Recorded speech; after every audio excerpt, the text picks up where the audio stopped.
A lucky find in Japan. I found the rare Y1000 Yakult. I have to admit, there was nothing really special about it. It tasted just the same. Our day really kicks off when we head into town for the Sanno Matsuri, Takayama Spring Festival, that people from all over Japan and all over the world come for this multi-day event. It was overwhelming right off the bat. But fortunately, we found the stream and decided to cool off to beat the heat and the crowds. You wouldn't believe from this sight that we had plowed through the bustling noise of tourists, shoulder to shoulder in the crowds, drenched in sweat, and then to find this, almost empty, all to ourselves. It was an oasis. Seeing the children across the river, I just couldn't help but be a child again. My mom and I both dipped our feet into the water.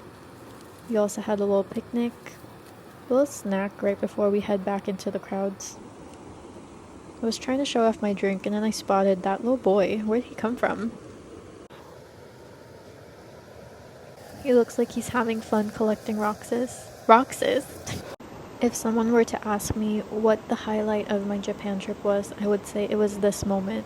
The moment where I could just sit down with my loved ones, listening to the flows of the river, feeling at ease, no obligations, no stress, and for the first time in a long time, I felt truly present and truly happy. Take a stroll through the streets of Takayama and you'll feel like you've time traveled. Although the exterior looks like you're in historical Japan, inside you'll find specialty shops, each one of a kind. This one specializes in handmade crafts. The reason we walked in was because we saw handmade plushes on display, but what really caught my eye were these pieces of artwork. To the naked eye, you may think that they were just hand-drawn or even printed, but different layers of hand-carved stamps were made to create each of these beautiful masterpieces. This one of the shrines is just gorgeous. I wish I could have taken it home.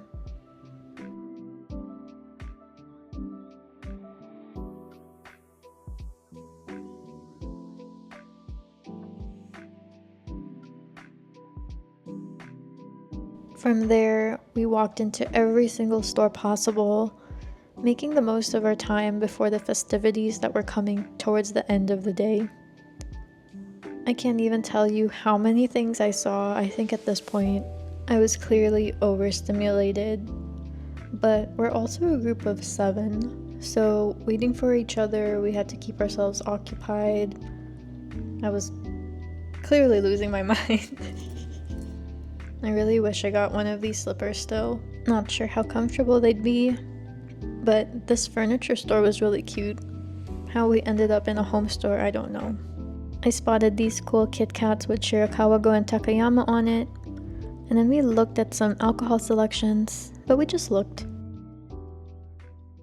And then for my trinket girlies, I know you would lose your mind in this store. It's the Miffy Bakehouse.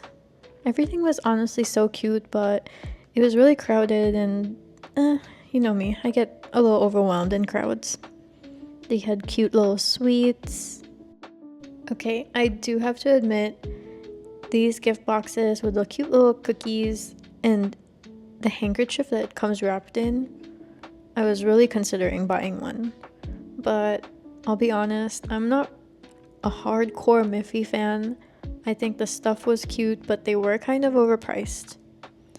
For some reason though, I was really drawn to the mini umbrellas, but I had no use for them, so I had to sadly walk away from that.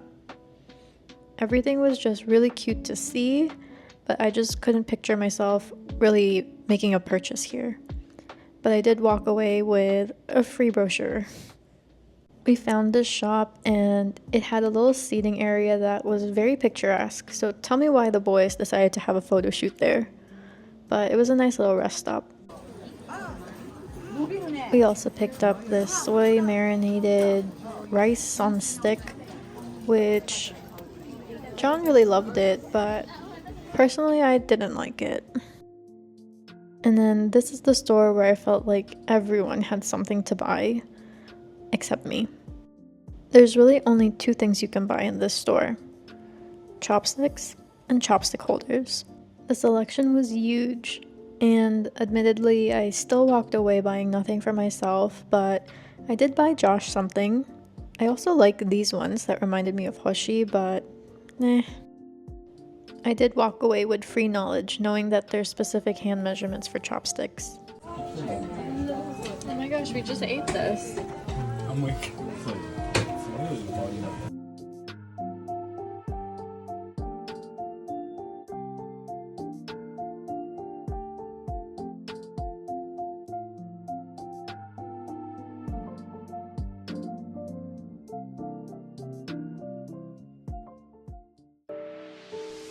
Maybe because it was just that time of year where all the tourists were gathered, but the shops were booming. There were people everywhere. There was just so much to see, so much to buy, that I think I kind of went into a shutdown, and for the first time in my life didn't want to buy anything. I was just content with seeing what was available. And we even encountered in one grocery one of the cutest things I've ever seen. Sanrio milk. That I wanted to take home. I did purchase this blue Sakura bag, which has become my favorite, but something that I accidentally stumbled upon. My first actual purchase was from a gachapon, the one and only gachapon I ever bought in my entire trip. And here's my reaction.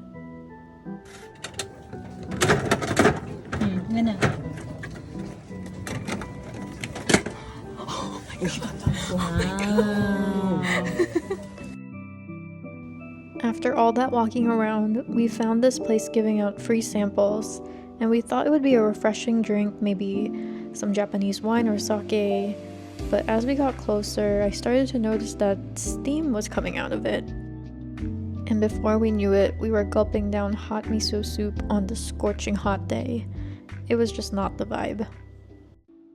We made a run to the nearest ice cream shop possible, and we were lucky with this one. It was away from the crowds, shaded, cool, and quiet, and inside they were selling a lot of these sugar candy and of course ice cream. My entire family got matcha ice cream except for my mom and I. I honestly didn't know what it was. It just looked like a coin waffle. But upon biting into it, it was actually this, I can't even tell you, it was delicious. It was mochi with adzuki, red bean, matcha, fruit like strawberry and banana. All together it was so good. I still think about it. One thing you have to know about my mother is that she's a chocoholic, so we needed to get her a chocolate ice cream cone, and thankfully we found one. We actually also went to another ice cream shop that same day and got a different type of matcha ice cream and a peach one that, I also think about that one. I'm not even an ice cream person, but it was just so good, but I didn't document it because I just forgot. But with ice creams in our belly, we were content and happy, but there was still a lot of time before the festivities of the night. So our solution? We go on a food trip. Mainit. Oh, so good. So good. I'm gonna try it. What? Wait, wasn't it something else earlier? As nighttime approached, the festivities were finally starting. We kicked it off by watching a parade that included volunteers of all ages, young and old, marching throughout the streets for the majority of the day, in the scorching heat. Come relive the sights and sounds of the parade with me, and I hope you enjoy it.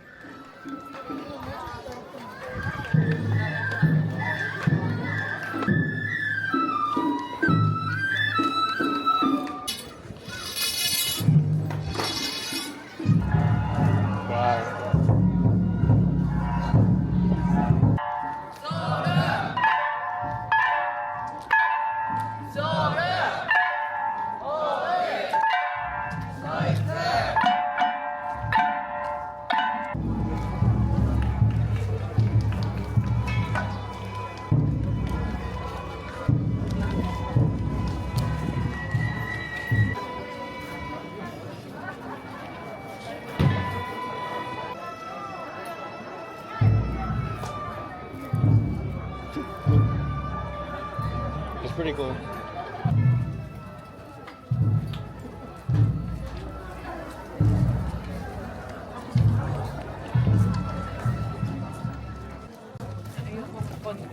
Oh, the old man?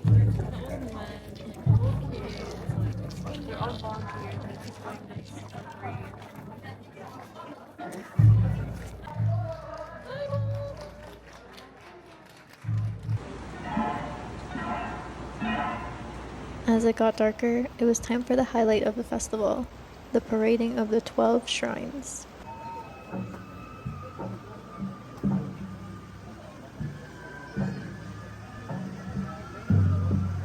You wouldn't believe what this little girl is pulling.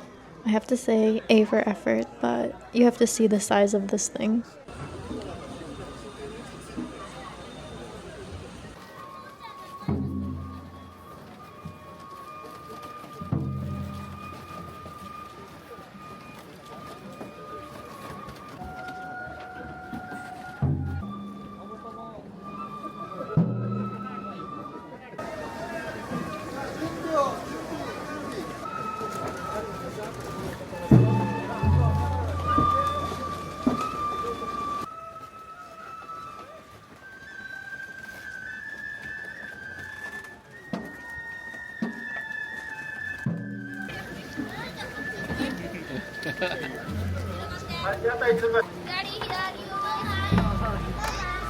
Okay.